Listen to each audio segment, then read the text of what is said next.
निश्चय नय का प्रकाश किसके ऊपर है, फोकस किसके ऊपर है? पानी की शुद्ध अवस्था की तरफ है। वो पानी में केवल उसका स्वभाव देखता है, और पानी का स्वभाव क्या है? शीतलता और स्वच्छता। कौन सा स्वभाव है पानी का? निर्मलता। एक निर्मल स्वभाव है और एक शीतल स्वभाव है। इस अवस्था को विषय करने वाला नय कौन सा है? निश्चय नय। वो नाली के पानी में भी इसी अवस्था को देखेगा कि नहीं, कोई पानी अशुद्ध नहीं है, कोई पानी गटर का नहीं, नाली का नहीं, पानी समुंदर का नहीं, पानी तालाब का नहीं, पानी कुएं का नहीं, पानी तो केवल पानी है और वो शुद्ध है, शीतल है, स्वच्छ है, निर्मल है। ये उसका स्वभाव है। अब देखिए, निश्चय नय ने जो बात कही और व्यवहार नय ने बात जो कही है, इन दोनों का समन्वय हमें साधना है कि आखिर निश्चय नय क्या कहना चाहता है, क्यों ऐसी बात करता है। जब नाली का पानी है तो उसे वो शुद्ध क्यों कहता है? संसारी अवस्था में जो जीव है उसे भी वो शुद्ध क्यों कहता है, जबकि शुद्ध है क्या? हम शुद्ध हैं क्या? यदि हम शुद्ध हैं तो हम सिद्ध भी हैं, क्योंकि शुद्ध और सिद्ध ये दोनों एक दूसरे के अविनाभावी हैं। जहां सिद्धता है वहां शुद्धता है, जहां शुद्धि है वहां सिद्ध पर्याय है। ये दोनों एक दूसरे की अविनाभावी पर्याय हैं। हम अपने आप को सिद्ध कह सकते हैं क्या? तो फिर हम अपने आप को शुद्ध कैसे कह सकते हैं? कह सकते हैं, वो एक एंगल है, वही आज हम समझ लें। तो व्यवहार ने कहा कि ये नाली का पानी और निश्चय ने कहा कि ये शुद्ध पानी। यदि हम एकांतवाद से चलेंगे तो क्या होगा? देखिए, यदि एकांत से ये कहा जाए कि ये पानी नाली का है और अशुद्ध है, यदि एकांत से हम व्यवहार का पक्ष लेते हैं तो फिर नाली का पानी कभी शुद्ध नहीं हो पाएगा, फिर उसको शुद्ध नहीं किया जाएगा, क्योंकि जो अशुद्ध है वो अशुद्ध ही है, फिर वो शुद्ध नहीं हो पाएगा। व्यवहार ने एक एंगल से कहा, निश्चय ने दूसरे एंगल से कहा। ये दोनों अपनी अपनी बात कर रहे हैं, दोनों को हमें एक जगह लाना है, अनेकांत स्वरूप को हमें देखना है। तो वो स्वरूप को देखने से क्या लाभ होगा कि व्यवहार ने अशुद्ध कहा और निश्चय ने शुद्ध कहा। इसका अर्थ है कि इसमें शुद्ध बनने की क्षमता है। क्या है? भले ही वो वर्तमान में अशुद्ध है, किंतु उसमें शुद्ध होने की क्षमता है, शुद्ध हो सकता है, इसीलिए निश्चय ने उसको शुद्ध कह रहा है। बात समझ में आ रही? उसमें जो शुद्ध होने की क्षमता है, इसीलिए निश्चय ने उसको शुद्ध कहता है। यदि उसमें क्षमता भी ना होती तो फिर निश्चय ने उसको शुद्ध नहीं कह सकता था। बस इसी प्रकार आप समझ लें, हर आत्मा में प्रभु रमता है, प्रभु बनने की सब में क्षमता है। बस यही बात है और कुछ नहीं है। हम आज प्रभु नहीं हैं, हम आज परमात्मा नहीं हैं, हम आज सिद्ध नहीं हैं, किंतु प्रभु बनने की क्षमता, परमात्मा बनने की क्षमता हम में है। उस क्षमता को उजागर करने वाला निश्चय नहीं है। वो हमारे लिए कहता है, व्यवहार कह रहा कि अशुद्ध है, अशुद्ध है, निश्चय कहता है कि केवल तुम अशुद्ध ही नहीं हो, तुम शुद्ध भी हो, तुम सिद्ध भी हो, तुम परमात्मा भी हो, क्योंकि वैसा बनने की क्षमता तुम में है। इसीलिए निश्चय नय का एक एंगल है जो हमारे लिए ये भान करवा रहा है कि केवल अशुद्ध ही तुम्हारी अवस्था नहीं है, एक शुद्ध अवस्था भी तुम्हारी है, जिसे तुम्हें पाना है, जो तुम्हारा लक्ष्य होना चाहिए, जो तुम्हारी मंजिल होना चाहिए। बात समझ रहे हैं? किंतु आज अशुद्ध अवस्था में हम शुद्धता का अनुभव नहीं कर सकते। कर सकते क्या? शुद्ध बनने की क्षमता है, शुद्ध नहीं है, और जब तक शुद्ध नहीं बनेंगे तब तक शुद्धि का अनुभव होने वाला नहीं है। यही गफलत है, इसी गफलत को हमें समझना है। कुंद आचार्य ने समयसार के माध्यम से हमारे लिए एक दृष्टि दी कि तुम केवल अशुद्ध नहीं हो, तुम शुद्ध हो, तुम में अनंत शक्ति है, तुम में अनंत ज्ञान है, तुम में अनंत वीर्य है, तुम में अनंत दर्शन है, तुम्हारे पास अनंत शांति और अनंत सुख है। किंतु क्या हमें इन चारों का अनुभव हो रहा है? क्या हम अनंत ज्ञान, अनंत दर्शन, अनंत सुख और अनंत शक्ति का अनुभव कर रहे हैं? यदि होती तो अनुभव करते हैं, किंतु छुपी हुई है। कैसी है? छुपी है। और जब तक कोई धन, सोना घड़े में रख करके जमीन के अंदर गड़ा हुआ है, तब तक वो हमारे लिए कोई लाभ देने वाला, बताइए आप। जो सोना जमीन के अंदर गड़ा हुआ है, वो जब तक जमीन में गड़ा है, एक तो है कि हमें पता ही नहीं कि वो जमीन में गड़ा हुआ है, और अब पता चल गया कि वो जमीन में गड़ा हुआ है, किंतु जब तक खोदोगे नहीं, बाहर निकालोगे नहीं, तब तक उस सोने से तुम्हें कोई लाभ है क्या? कोई लाभ नहीं है। बस इसी प्रकार से वो शुद्ध चैतन्य, वो चित चमत्कार परमात्मा, वो निज रस, वो अनंत शांति का अनुभव हमारे अंदर है, किंतु आज हमारे लिए उसका अनुभव नहीं है। क्यों नहीं है? क्योंकि वो गड़ा हुआ सोना है। कैसा है? गड़ा हुआ सोना है, उसे बाहर निकालना पड़ेगा। इसीलिए व्यवहार नए है। व्यवहार नए हमारे लिए गड़े हुए सोने को बाहर निकालना सिखाता है। क्या सिखा रहा? वो गड़ा हुआ सोना कैसे निकाला जाएगा? सबसे पहले खोजना पड़ेगा कि कहाँ गड़ा है, फिर उसको कैसे खोदा जाएगा, फिर उसको कैसे बाहर निकाला जाएगा। ये सिखाने वाला कौन है? व्यवहार। तो आप सोच लीजिए कि व्यवहार के बिना निश्चय अधूरा है, और निश्चय के बिना व्यवहार अधूरा है। निश्चय नहीं है तो मंजिल नहीं है, निश्चय नहीं है तो तुम्हारा कोई एम नहीं है, तुम्हारा कोई उद्देश्य नहीं है, या तुम्हें अपनी शुद्ध सत्ता का, तुम्हें अपनी शुद्ध अनुभूति का कोई भान नहीं है। निश्चय के कारण हमें एक दृष्टि मिलती है कि मैं सिद्ध भगवान के समान ही हूँ। मेरी आत्मा में और सिद्ध भगवान की आत्मा में किंचित भी अंतर नहीं है। ये दृष्टि किसके द्वारा मिली? निश्चय ने के द्वारा। किंतु व्यवहार ने उसी समय हमें सिखाया कि भले ही तुम उनके समान हो, किंतु आज तुम उनके समान नहीं हो। वर्तमान में तो तुम अशुद्ध हो, तुम्हें उनके समान बनने के लिए अपने कदम आगे बढ़ाने पड़ेंगे। सम्यक दर्शन, सम्यक ज्ञान और सम्यक चारित्र के मार्ग से चलना पड़ेगा। तपस्या करनी पड़ेगी, साधना करनी पड़ेगी, और उस साधना के द्वारा जब तुम्हारी कर्म कालिमा हट जाएगी, तब तुम सिद्ध बनोगे, और उस दिन तुम्हें अपनी सिद्धता का अनुभव होगा। कपड़ा गंदा है, किंतु आपको पता है कि ये कपड़ा साफ किया जा सकता है, इसीलिए तुम उसको साबुन से धोते हो और कपड़े को साफ कर लेते हो। तुम्हें ये विश्वास है कि ये गंदगी निकलने के बाद ये कपड़ा शुद्ध है, स्वच्छ है, इसके ऊपर की गंदगी भर हटाना है। तो निश्चय नहीं करता है कि कपड़ा शुद्ध ही है। व्यवहार नहीं कहता है कि साबुन लगा, पहले गंदगी हटा, फिर वो साफ स्वच्छ है। बात आई समझ में? निश्चय न के कारण हमें शुद्धता का भान, शुद्ध अस्तित्व का भान होता है कि मेरे अंदर वो शुद्धि, वो क्षमता है। तेल तिल में से ही निकाला जाएगा, तेल मूंगफली में से ही निकाला जाएगा, किंतु बालू में तेल है ही नहीं, तो बालू में से तेल कहां से निकलेगा? और तुम बालू को कितना भी पेलोगे तो उसमें से तेल निकलने वाला, घी जब भी निकलेगा दूध में से ही निकलेगा। पानी को कितना भी मथोगे तो पानी में से घी निकलने वाला नहीं है। तो बस निश्चय नए अस्तित्व का कथन करता है कि तुम्हारे अंदर वो, जैसे दूध के अंदर घी है, तुम्हारे अंदर परमात्मा है। जैसे तिल के अंदर तेल है, तुम्हारे अंदर भी वो आत्मा में परमात्मा है। तुम्हें उसको सिर्फ अनुभव करना है, विश्वास करना है कि मेरे ही अंदर वो परमात्मा छुपा हुआ है। बादलों के अंदर जैसा सूर्य है, वैसे ही मेरे शरीर और कर्म के आवरण से आवृत मेरा वो परमात्मा है। मुझे शरीर और कर्मों का आवरण हटाना है तो परमात्मा प्रकट हो जाएगा। बादल हटते ही सूर्य प्रकट हो जाएगा। व्यवहार ने क्या सिखा रहा है कि बादलों को कैसे हटाया जाए। व्यवहार ने क्या सिखा रहा है? दूध में छुपे हुए घी को बाहर कैसे निकाला जाए। व्यवहार ने क्या सिखा रहा है? तिल में से तेल कैसे निकाला जाए। आत्मा से परमात्मा की यात्रा कैसे की जाएगी, वो यात्रा कौन सिखाता है? व्यवहार ने। आप सबको स्पष्ट हुआ कि व्यवहार नए यात्रा है, निश्चय नए मंजिल है। क्या है?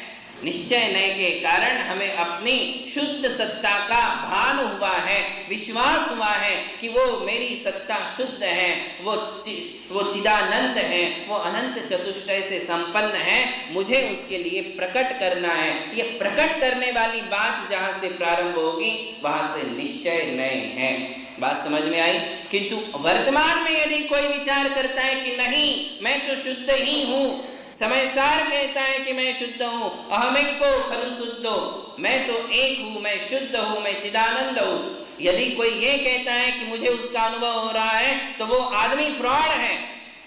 वो खुद अपनी आत्मा से छल कर रहा है और दुनिया से भी वो छल करवा रहा है, दुनिया को धोखा दे रहा है, जो ये सिखा रहा है कि नहीं तुमको तो शुद्ध आत्मा का अनुभव हो जाएगा, तुम बैठो पालथी लगा के। अरे नाली का पानी पीने से भी क्या तुम्हें स्वच्छ पानी का अनुभव होगा? नाली के पानी में शुद्धता छुपी हुई है, किंतु नाली के पानी का प्रोसीजर करना पड़ेगा, उसको फिल्टर करना पड़ेगा, तब जाकर के वो शुद्ध होगा। बिना फिल्टर किए नाली का पानी पीने से यदि किसी के प्यास बुझ जाए या किसी को अनुभव हो कि वाह कितना अच्छा पानी है, कितना बढ़िया, कितना टेस्टी पानी है, जो निश्चय नहीं का एकांत करते हैं उन्हें मटके के पानी का स्वाद नाली के पानी में भी आना चाहिए। पी करके देखो कैसा अनुभव होता है। किंतु क्या नाली के पानी में वो मटके वाले पानी का स्वाद आएगा? कभी नहीं आएगा। कब आएगा वो स्वाद? जब नाली के पानी का फिल्टराइजेशन किया जाएगा, जब वो शुद्ध हो जाएगा, तब तुम्हें उसका स्वाद आएगा। तो अभी आज हमें क्या निश्चय से क्या प्रेरणा लेनी है? केवल ये विश्वास, ये श्रद्धा जगानी है कि मैं भी सिद्ध भगवान के समान हूं, किंतु मेरी वो आत्मा जो सिद्ध भगवान के समान है वो कर्म और शरीर से ढकी हुई है। निश्चय से उस अस्तित्व का भान हमें होना चाहिए। विश्वास करना है कि मैं भी उनके समान हूं। ये विश्वास पैदा करो और व्यवहार में जो दिशा दे रहा है कि ऐसे ऐसे चलो, वो मंजिल तुम्हारी है, उसके लिए तुम्हें इस गाड़ी में बैठना पड़ेगा, इस गाड़ी से वहां तक जाना पड़ेगा, वो बस छोड़ दो, फिर वहां से ट्रेन पकड़ो, उस ट्रेन से तुम वहां तक जाओ जहां एयरपोर्ट बना है, और एयरपोर्ट के लिए फिर वहां जाकर के तुम एरोप्लेन में बैठो और फिर उस गाड़ी में बैठोगे तो तुम्हारे लिए अपनी मंजिल मिल जाएगी। यदि कोई गांव खेड़े का आदमी है, उसको विदेश जाना है तो उसको पहले बस में भी बैठना पड़ेगा, फिर ट्रेन में भी बैठना पड़ेगा, जब तक एयरपोर्ट नहीं आता, और एयरपोर्ट पे जाने के बाद एरोप्लेन में बैठेगा तो फिर अपनी मंजिल पर वो पहुंच जाएगा। बस इसी प्रकार से दूर के सफर में जैसे हमारे लिए गाड़ियां बदलनी पड़ती हैं, उसी प्रकार से सिद्ध अवस्था प्राप्त करने के लिए भी हमें सम्यक दर्शन धारण करना पड़ेगा। फिर कहेंगे कि व्रतों को धारण कर, फिर धीरे धीरे एक एक कदम आगे बढ़ा, फिर तू कभी मुनिपद ले ले, मुनिपद में लेकर के शुभोपयोग की अवस्था का पालन कर, फिर तेरे लिए वो प्लेन मिलेगा शुद्धोपयोग का, जो सीधे उड़ा करके कहां ले जाएगा? सिद्ध शिला की ओर ले जाएगा। ये बात हमारे लिए समझना बहुत जरूरी है। यदि हम ये नहीं समझ पाए तो फिर हम अभी भी गफलत में हैं कि हम व्यवहार और निश्चय की मर्यादाओं को नहीं समझ पा रहे हैं। भगवान का दर्शन करना व्यवहार है, मंदिर बनाना व्यवहार है, ये व्यवहार मोक्ष मार्ग है। कौन सा है? झूठा नहीं है, ये निश्चय का कारण है। जैसे मैंने कहा था ना कि जैसे फूल के बिना फल नहीं मिलता, वैसे ही व्यवहार मोक्ष मार्ग के बिना निश्चय कभी नहीं मिलता है। तो ये व्यवहार मोक्ष मार्ग है, जो हम मंदिर बनाते हैं, जो हम भगवान के दर्शन करते हैं, जो हम भगवान की अभिषेक और पूजन करते हैं, यही व्यवहार हमारे लिए एक दिन निश्चय की ओर ले जाएगा। यही भगवान की आराधना, यही गुरुओं की सेवा, यही तीर्थों की सुरक्षा हमारे लिए एक दिन कहाँ ले जाएगी? कहाँ पहुंचाएगी? शुद्धोपयोग के पास ले जाएगी। शुभोपयोग से ही शुद्धोपयोग मिलने वाला है, व्यवहार से ही हमारे लिए निश्चय मिलने वाला है। इन सारी क्रियाओं को गौण करके कभी कोई ऊपर जाने वाला, यदि कोई चाहता है कि ये सारी पुण्य की क्रियाएं हैं, इनसे कोई धर्म होने वाला नहीं है, व्यवहार तो झूठा है, मुझे तो केवल शुद्ध आत्मा चाहिए, तो फिर ये संभव? इसका मतलब है कि वो बिना पेड़ के ही फूल चाहता है। क्या बिना पेड़ के भी कोई फूल लगने वाला है? क्या आकाश के फूल लगते हैं? नहीं, वो बीज बोया जाएगा, पेड़ लगेगा, तभी फूल मिलेगा। बस इसी प्रकार से व्यवहार के बीज हमारे लिए बोने पड़ेंगे, व्यवहार मोक्ष मार्ग से चलेंगे, तब जाकर के एक दिन हमें निश्चय मोक्ष मार्ग मिलेगा। यदि आज कोई ये कहे कि नहीं अभिषेक ये तो व्यवहार है, पूजा ये तो व्यवहार है, आहारदान ये तो व्यवहार है, गुरु सेवा ये तो व्यवहार है, माला पाठ बोले ये व्यवहार है, ये तो क्रियाकांड है। क्या कहते हैं? ये तो क्रियाकांड है। और ये सब छोड़ दिया तो भाई आज आप क्या कर रहे हो? बोले नहीं, मैं तो अनुभूति। क्या अनुभूति हुई? बोले शुद्ध आत्मा की। मतलब शुद्ध आत्मा की अनुभूति तुम्हें यहाँ हो रही है, तुम सिद्धशिला पर अभी तक नहीं पहुंचे। भाई शुद्ध आत्मा तुम्हें नजर आ रही है, तो शुद्ध आत्मा के साथ अनंत ज्ञान कहाँ है? क्योंकि जब भी शुद्ध आत्मा होगी तब उसके साथ अनंत ज्ञान होगा ही होगा, केवल ज्ञान प्रकट रहेगा। जब भी शुद्ध आत्मा होगी अनंत शक्ति प्रकट रहेगी। जब भी शुद्ध आत्मा होगी तो उसके साथ अनंत सुख और अनंत शांति रहेगी ही रहेगी। फिर मैंने कहा तुम दुकान क्यों जाते हो? तुम्हारे पास अनंत सुख होना चाहिए, तुम बीबी के पास क्यों जाते हो? तुम तो अनंत शांति लिए हो। ये आकुलता क्यों आ रही है कि मुझे बीबी के पास जाना, बच्चों के पास जाना, दुकान में जाना, व्यापार करना, बिजनेस करना, पैसे कमाना, परिवार का मेंटेनेंस करना, ये सारी चीजें चल रही हैं और तुम कह रहे शुद्ध आत्मा की अनुभूति हो रही। जब शुद्ध आत्मा की अनुभूति होगी तो बाल बच्चे कैसे नजर आएंगे? जब मुनियों को बाल बच्चे नजर नहीं आते हैं, परिवार नजर नहीं आता है, जबकि मुनि अभी शुद्ध आत्मा नहीं है। शुद्ध आत्मा कौन है? सिद्ध भगवान है। मुनियों को भी शुद्ध आत्मा प्रकट नहीं हुई है। तो जब मुनियों के पास शुद्ध आत्मा आज प्रकट नहीं है और वो भी अपने परिवार का ध्यान नहीं करते, तुमको गृहस्थ अवस्था में शुद्ध आत्मा प्रकट हो गई, तो फिर परिवार का ध्यान क्यों हो रहा है? फिर व्यापार का ध्यान क्यों आ रहा है? ये सब क्यों हो रहा है? तो बोले नहीं समझ में आ रहा है, क्योंकि गफलत में है। क्यों गफलत है? एक तरफ क्या हुआ, इसे कहते धोबी का कुत्ता घर का ना घाट का।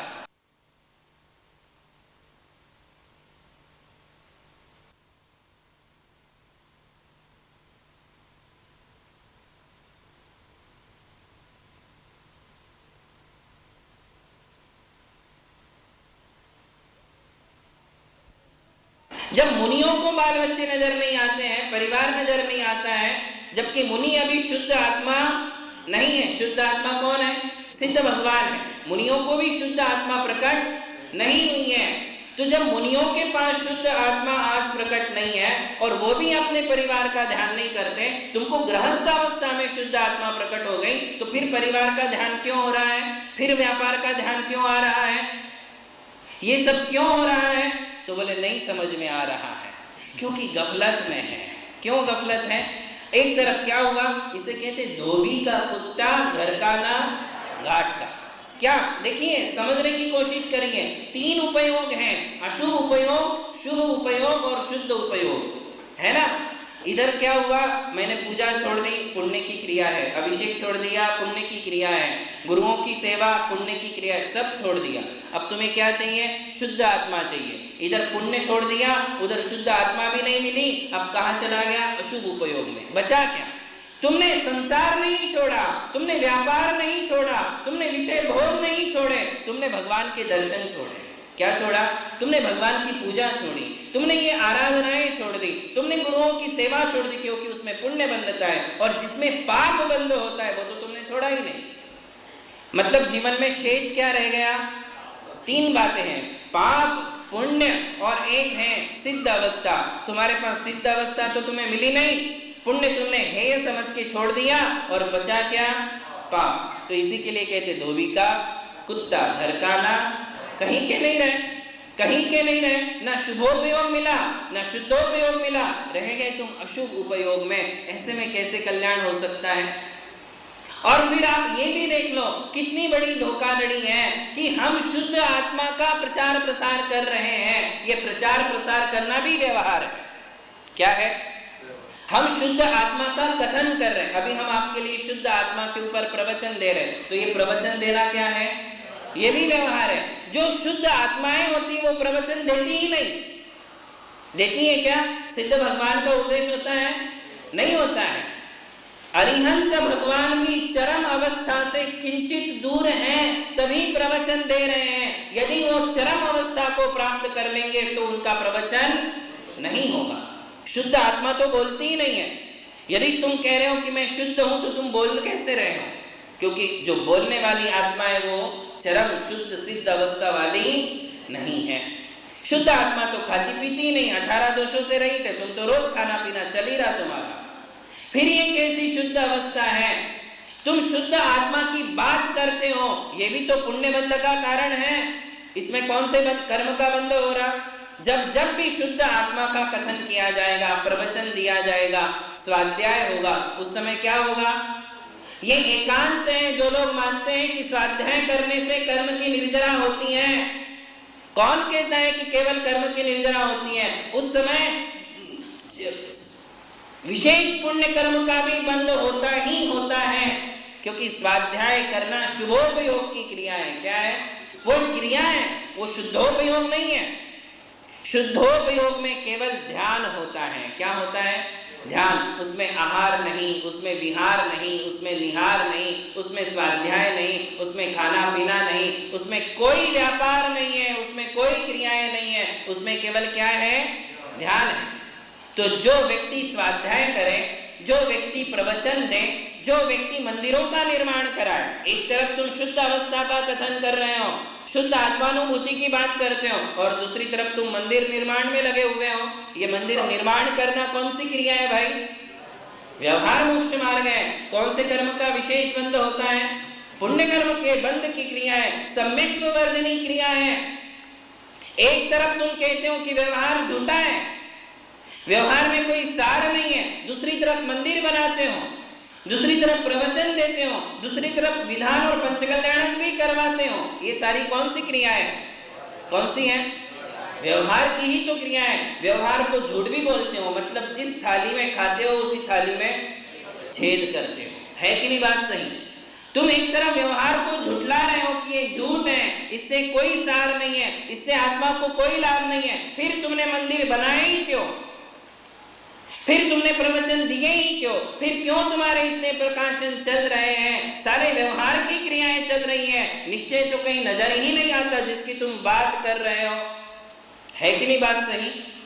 बात समझ में आ रही कि व्यवहार को झुटला के व्यवहार की ही क्रियाएं की जा रही है, इसलिए इन दोनों का समन्वय होना बहुत जरूरी है। आचार्य अमृतचंद्र जी कहते हैं कि व्यवहार को छोड़ करके जो केवल निश्चय का सहारा लेता है वो भी एकांतवादी है, मिथ्या दृष्टि है, और जो निश्चय को छोड़कर केवल व्यवहार का सहारा लेता है। केवल व्यवहार का सहारा लेने का अर्थ क्या है?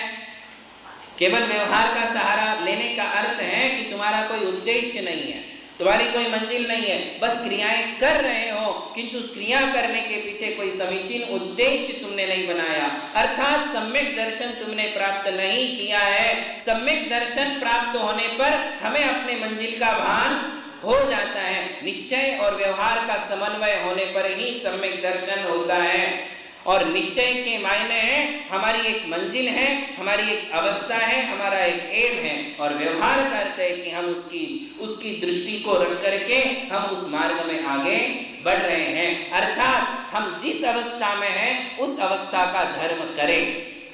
गृहस्थ हो, दान पूजा करो, लक्ष्य क्या रखो? निश्चय का लक्ष्य क्या रखना?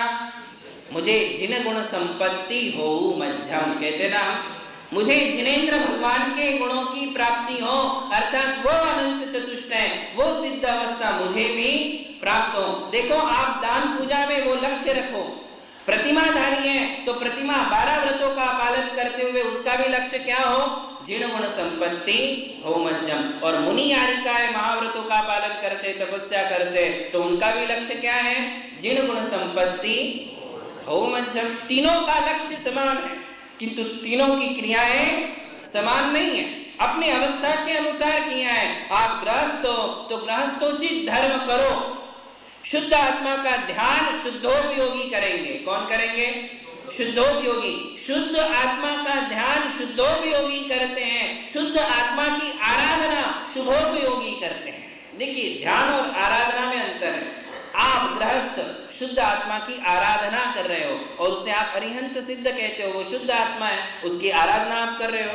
शुद्ध आत्मा की आराधना प्रतिमाधारी भी कर रहे हैं, शुद्ध आत्मा की आराधना मुनि और आरिका माताएं भी कर रही हैं। शुद्ध आत्मा का ध्यान कौन कर रहे हैं?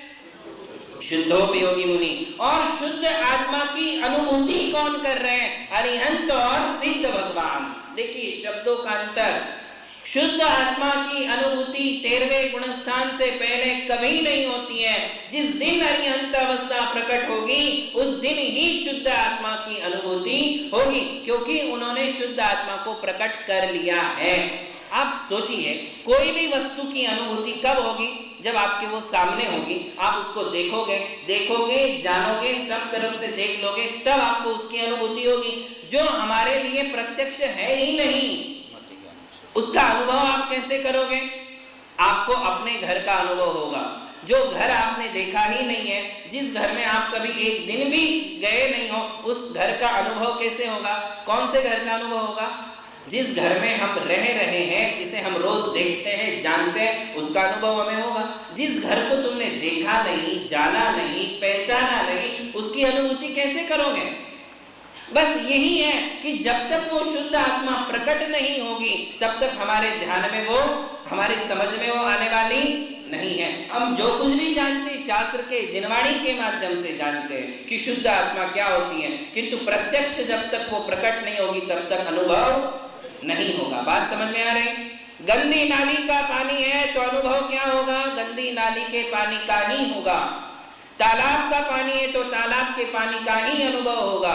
कुएं का पानी है तो कुएं के पानी का अनुभव होगा। स्वच्छ पानी है तो स्वच्छ पानी का अनुभव होगा। जब तक पानी स्वच्छ नहीं होगा, गंदे पानी में स्वच्छ पानी का अनुभव नहीं हो सकता है। जो लोग कह रहे हैं कि मुझे इस अवस्था में ही शुद्ध आत्मा का अनुभव हो रहा है, इसका मतलब वो गंदा पानी पीते हुए स्वच्छ पानी का अनुभव कर रहे हैं। क्या ये संभव है? ऐसा त्रिकाल में भी संभव नहीं है। इसलिए ये बातें आज आप परफेक्ट कर लीजिए कि चौथे, पांचवें, छठवें, सातवें गुणस्थानवर्ती जितने भी गृहस्थ हैं, व्रती प्रतिमाधारी हैं, मुनि आरिका है, ये शुद्ध आत्मा की क्या करते हैं?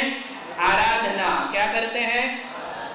शुद्धोपयोगी मुनि शुद्ध आत्मा का क्या करते हैं? ध्यान करते हैं। अरिहंत और सिद्ध भगवान शुद्ध आत्मा की क्या करते हैं? अनुभूति करते हैं। बात समझ में आई?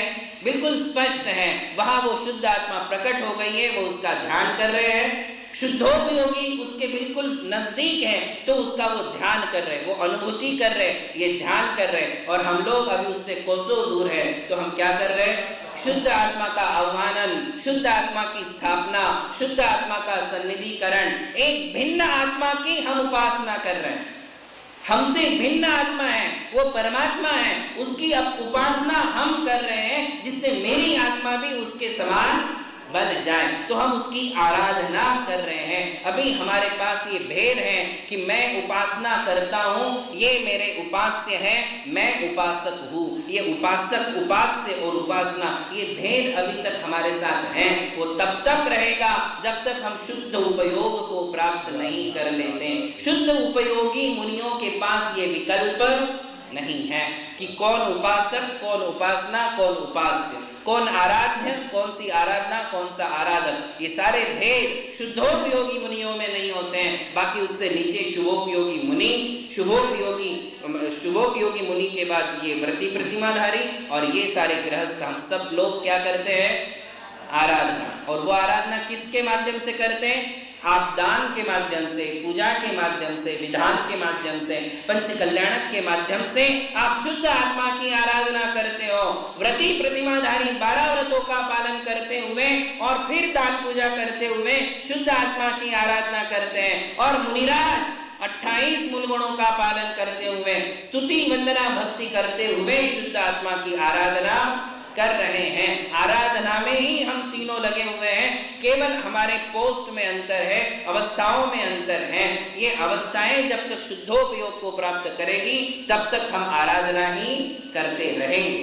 बात समझ में आई? तो निश्चय ने हमें मंजिल दी, निश्चय ने हमारे लिए शुद्ध अस्तित्व का भान कराया, व्यवहार ने हमारे लिए चलना सिखाया। क्या सिखाया?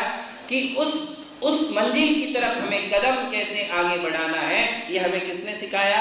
व्यवहार ने। तो दोनों का समन्वय हमारे साथ है, एक साथ है। निश्चय ने की दृष्टि भी मेरे साथ है कि मैं कौन हूं और मेरे अंदर क्या क्या है, और व्यवहार ने की दृष्टि मेरे साथ है कि वहां तक पहुंचने के लिए मुझे क्या करना है। जब भी आपको एक सेंटेंस में दोनों का ध्यान करना हो तो समझ लेना कि ये गड़ा हुआ सोना है, गड़ा हुआ सोना है। ये अस्तित्व का भान निश्चय नहीं है, उसे बाहर निकालना जो है वो व्यवहार नए हैं। बात समझ में आ गई सबके? बस इतनी सी बात हम समझ लें और अंतिम इस लेसन का विषय है कि हमारे शरीर में आत्मा कहाँ है। लेसन कौन सा चल रहा? जैन धर्म में आत्मा का स्वरूप। तो शुद्ध संसारी आत्माएं जो होती हैं, जो शरीरधारी होती हैं, उस शरीर में आत्मा कहाँ है, कहाँ नहीं है, कौन बताएगा? कई लोग कहते हैं कि आत्मा यहाँ है, मेरे हार्ट में, कोई कहते मेरे दिमाग में। तो कहाँ होती है आत्मा? आत्मा संपूर्ण शरीर में होती है, केवल नख के और बाल के अग्रभाग में आत्मा नहीं होती है। ये हमें समझना है, ये लास्ट है। और एक इतने से विषय में आप समझ जाओगे कि आत्मा प्रत्येक शरीरधारी, चाहे वो जानवर की आत्मा हो, जानवर पर्याय में हो, पशु पर्याय में हो, देवों की पर्याय में हो, नारकियों की पर्याय में हो, मनुष्य की पर्याय में हो, शरीर में आत्मा संपूर्ण रूप से फैली है। किंतु सिर्फ नहीं होती तो कहाँ नहीं होती? नाखून के अग्रभाग में। इसलिए आप नाखून काट लेते हो तो भी आपको परेशानी, बाल काट लेते हो तो भी परेशानी, केशलोच में परेशानी होगी, क्योंकि अग्रभाग में आत्मा नहीं है, जड़ में तो आत्मा। इसलिए जब खींचोगे तब समझ में आएगी आत्मा, ऊपर से काटोगे तब समझ में आने वाली नहीं है ना? नाखून यदि उखड़ जाएगा तो तकलीफ होगी, किंतु आगे आगे से निकालोगे तो नहीं, क्योंकि वहां आत्म तत्व का अस्तित्व नहीं है। शरीरधारियों के संपूर्ण शरीर में आत्मा है, केवल नाखून और केश के अग्रभाग में आत्मा नहीं होती है। तो इस प्रकार हमने जैन धर्म में आत्मा का स्वरूप यहाँ समझा है। कौन कौन से विषय लिए थे इसमें, एक बार रिवाइज करिए। पहले हमने समझा था कि आत्मा किसे कहते हैं, आत्मा की क्या परिभाषा है, पुद्गल की क्या परिभाषा है, मूर्तिक और अमूर्तिक किसे कहते हैं। इसके अलावा शरीरधारी संसारी जीवों में आत्मा है, इसका अस्तित्व हमने सिद्ध किया था कि कैसे हम समझ सकते हैं कि आत्मा है। तो इसके विषय में हमने आपको बताया था कि शरीर के गुण अलग हैं, आत्मा के गुण अलग हैं। जो जो शरीर के गुण हैं उनका मेजरमेंट इस संसार में है, किंतु जो आत्मा के गुण हैं उनका मेजरमेंट नहीं है, क्योंकि आत्मा के गुण प्रमाण में अनंत हैं। प्रत्येक गुण, ज्ञान, दर्शन, सुख, वीर्य, क्षमा, मार्दव, आर्जव, शौच, ये सब कुछ सारे के सारे गुण हमारी आत्मा में कितने हैं? अनंत है। और जो अनंत है उसका संसार में कोई मापदंड नहीं होता। जैसे आकाश को मापने का कोई मापदंड नहीं है, जैसे समय को मापने का कोई मापदंड नहीं है, क्योंकि समय भी अनंत है। बात आ गई समझ में? इसलिए हमने कहा था कि इन गुणों के कारण इस शरीर के अंदर एक भिन्न आत्मा है, इसका अस्तित्व हमारे लिए समझ में आया, वो सिद्ध कर दिया। ये एक विषय हुआ। उसके अलावा हमने इसमें समझा था कि आत्मा के संबंध कैसे है, संयोग संबंध, तादात्म्य संबंध और समवाय संबंध।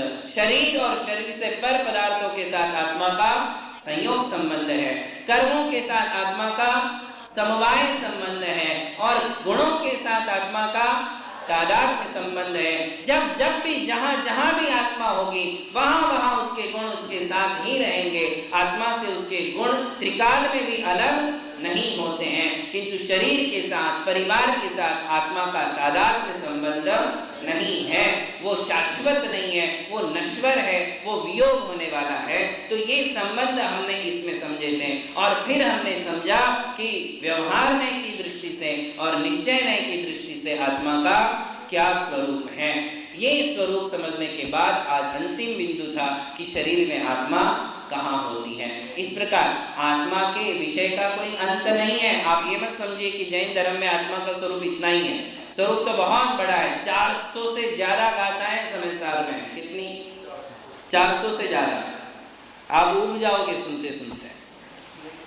इसलिए संक्षिप्त में इतना समझना काफी है कि हम इसको इतना तो समझे, कम से कम इतना नॉलेज तो हमें हो। जैन धर्म में पैदा होने के बाद, जन्म लेने के बाद यदि हम आत्मा को ही नहीं समझ पाए तो हमारा जिंदगी पाना व्यर्थ है।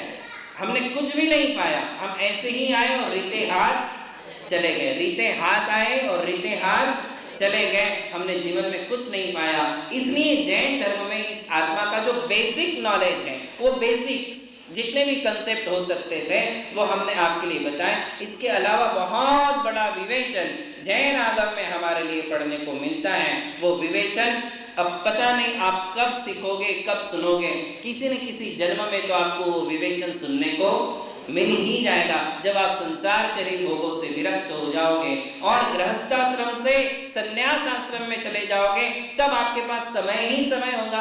आज उतना समय आपके पास नहीं है, इसलिए उतना विवेचन भी आप नहीं सुन पाओगे, और सुन भी लोगे तो डाइजेस्ट होने वाला नहीं है। जो डाइजेस्ट होने लायक है वो सब आप सीख ले, समझ ले, आपका भला होगा। महावीर भगवान की जय।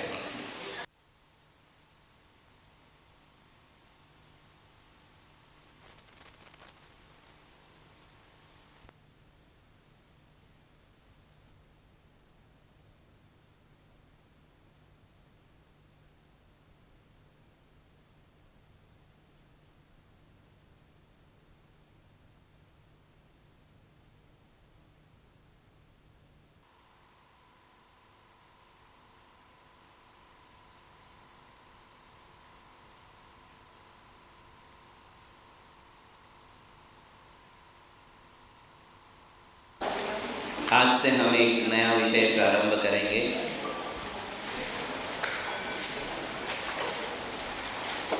और ये विषय होगा चत्तारी दंडक। बचपन से ही जब से हम नमोकार महामंत्र का पाठ उच्चारण करते हैं, तभी से साथ ही साथ हमारे लिए चत्तारी दंडक भी पढ़ाया जाता है। करीबन सभी लोग बचपन से ही चत्तारी दंडक से परिचित हैं। चत्तारी शब्द का अर्थ है चार, और उसमें दंडक है एक मंगल का दंडक, एक उत्तम का दंडक और एक शरण का दंडक। दंडक का अर्थ है जिसमें मंगल, उत्तम और शरणभूत आत्माओं का समूह विद्यमान है। उनका उच्चारण हम जिसमें करते हैं उसे चत्तारी दंडक कहते हैं।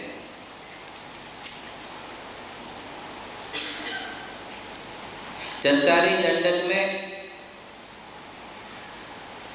उन्हीं पांचों परमेष्ठियों का स्मरण किया जाता है जिनका हम नमोकार मंत्र में स्मरण करते हैं। आज इस विषय को प्रारंभ करें, इससे पहले हम उन प्राकृत शब्दों का उच्चारण करेंगे। जो नमोकार मंत्र की भाषा है वही इस चत्तारी दंडक की भाषा है। प्राकृत में ही चत्तारी दंडक भी है।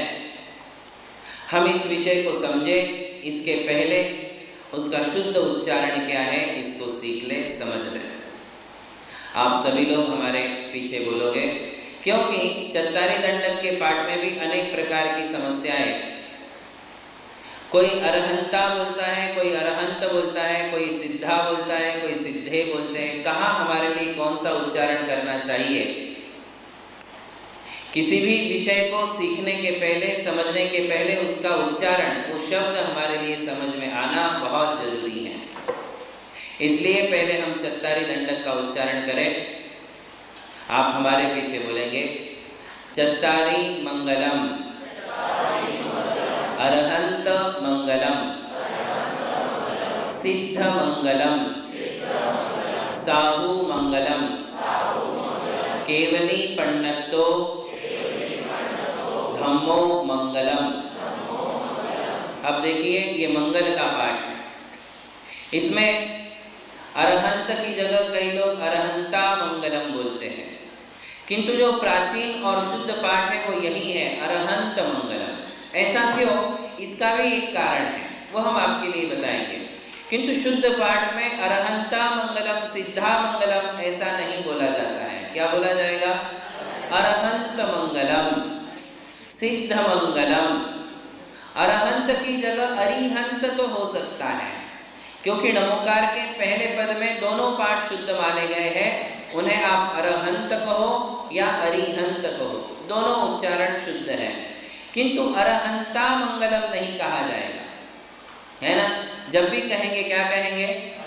अरहंत मंगलम, सिद्ध मंगलम, साहू मंगलम। फिर ये जो अगला पद है केवली पन्नतो धम्मो मंगलम, वहां भी यही कहा जाएगा केवली पन्नतो। पन्नतो में ण डबल है, णमोकार वाला ही ण है, किंतु एक आधा है और एक पूरा है, इसलिए थोड़ा जोर दे करके हमें बोलना है पन्नतो।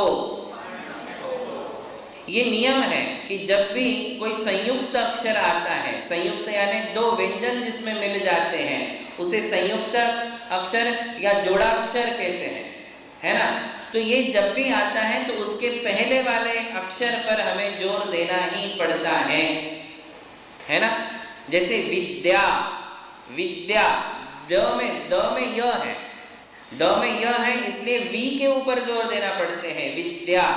और यदि उसमें ना होता, केवल विधा, केवल ध है, क्या शब्द है ध, विधा, तो ध में कोई जोड़ाक्षर नहीं है, इसलिए हम बोलते समय विधा। विधा भी एक शब्द है, धर्म वाला ध है।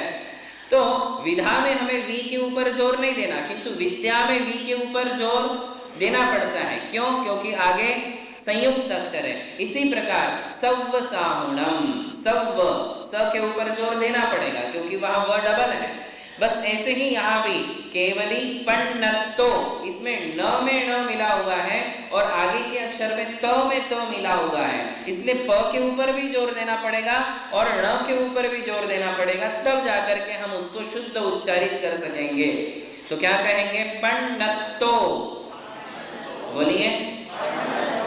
कई लोग पणत्तो पणत्तो पणत्तो ऐसा बोल देते हैं, तो वो गलत हो गया, वहां हमारे मार्क्स कम हो जाते हैं। ये भी आप ध्यान रखना, जब आप किसी मंत्र का जाप कर रहे हो, उस मंत्र का उच्चारण यदि शुद्ध नहीं है तो समझ लीजिए कि उसमें हमारे मार्क्स कम हो गए, रिजल्ट्स हमारे कम हो जाते हैं, कमजोर हो जाते हैं। उच्चारण का बहुत बड़ा प्रभाव है। इस उच्चारण के लिए तो समंत भद्र स्वामी ने एक श्लोक लिखा, सम्यक दर्शन के 8 अंगों के साथ उसकी तुलना करते हुए कहा कि नहीं मंत्रोक्षरो न्यूनो निहंति विषवेदनाम। बोले यदि मंत्र में यदि कोई अक्षर कम है, मात्रा कम है, तो उससे भी वो मंत्र का प्रभाव कम हो जाता है। जैसे विषमोचक मंत्र है, विष चढ़ गया बिच्छू का, सांप का, तो उस जहर को उतारने वाले मंत्र हैं, किंतु उस मंत्र के उच्चारण में यदि अक्षरों की कमी हो गई, मात्राओं की कमी हो गई, तो फिर वो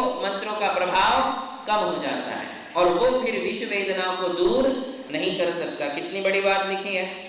उस मंत्र में इतनी शक्ति है कि जहर बिना किसी इलाज के उतर जाएगा, किंतु उच्चारण यदि शुद्ध नहीं है तो फिर वो जहर उतरने वाला नहीं है। तो आप इस बात को समझते हुए चले, उच्चारण का बहुत बड़ा महत्व है।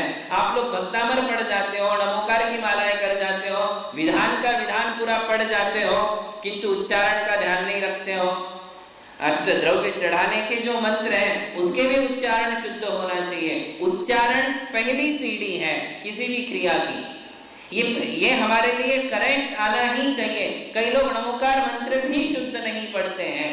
नमो अरहंताणम, नमो सिद्धाणम, नमो हरियाणम, नमो विद्यायणम, नमो सर्वसाहुणम, ये कई लोगों की टेंडेंसी है, पढ़ने की आदत बन गई है। तीसरा पद लगभग लोग चूकते हैं, नमो आईरियाणम। चौथा पद भी चुकते हैं, नमो उवज्झायाणम, व के ऊपर जोर नहीं देते हो आप, नमो उवज्झायाणम। अधिकतम लोग बोलते हैं नमो उवज्झायाणम, नमो उवज्झायाणम। ऐसा है क्या? नहीं है।